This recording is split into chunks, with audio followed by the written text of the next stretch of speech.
Interesting to see a swap back to Electro Dragon. We'd seen a lot more QC Dragon Riders yesterday. That new troop released just a few weeks ago, but Electro Dragons can still get lots of value, especially if they're able to chain that damage onto multiple targets at once. Of course, everyone watching in the competitive scene knows that the first 2 stars are earned by destroying 50% of the base, and the Town Hall, that coveted 3rd star, earned by total destruction of 100%. The winning team will be the one that has more stars at the end of 5 attacks each, and if we go down to a tiebreaker, it'll be overall destruction, and then total time spent on attacks. Haven't seen that tiebreaker yet, though, Judo.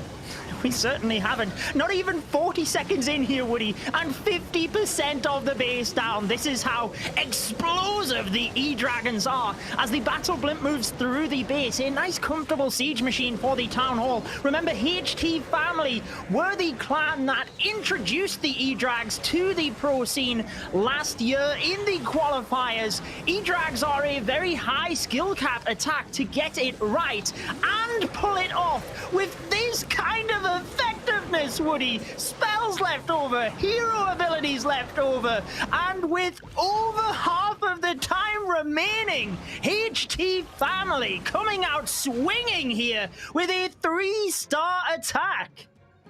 1 minute 19 seconds. You mentioned, Woody, that it comes down to stars, percentage, and then time.